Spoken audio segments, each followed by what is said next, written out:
Hi! பன்னீர் capsicum biryani. வாங்க எப்படி செய்யலான்னு பார்க்கலாம். ஃபர்ஸ்ட் ஒரு பேன் எடுத்துகிட்டு அதில் கரம் மசாலா, மஞ்சத்தூள், சில்லி பவுடர், உப்பு போட்டு கட் பண்ணி வச்ச பன்னீரை போட்டு நல்லா அதை டாஸ் பண்ணி until இட்ஸ் ஃப்ரைட் வெல். தென் அது மேலே கொஞ்சம் கஸ்தூரி மேத்தி ஃபார் ஃப்ளேவர். இப்போ அது நல்லா ப்ரௌன் ஆகிடுச்சு.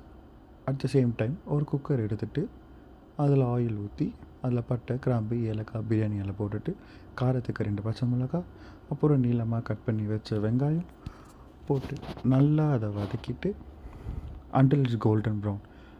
கொஞ்சம் பர்ன் பண்ணாலும் பிரச்சனை இல்லை. It will taste nice. Then இது கூடவே சாப் பண்ணி வச்ச கொத்தமல்லி போட்டுட்டு 1.5 ஸ்பூன் இஞ்சி பூண்டு பேஸ்ட் போட்டு நல்லா வதக்கிட்டு ஆஃப் தக்காளி, கட் பண்ணி வச்ச கேப்சிகம், ஃப்ரை பண்ண பன்னீர், உப்பு, கரம் மசாலா அண்ட் தென் ஒரு கிளாஸ் தண்ணி ஊற்றிட்டு அது நல்லா கொதி வந்த அப்புறமா நம்ம ஆல்ரெடி ஊற வச்ச அரிசி போட்டுட்டு நான் வந்து 2 கிளாஸ் அரிசிக்கு நான் வந்து 3 கிளாஸ் தண்ணி ஊற்றுறேன்.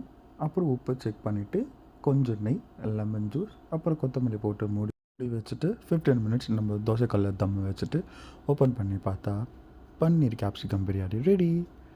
வாங்க சாப்பிடலாம்.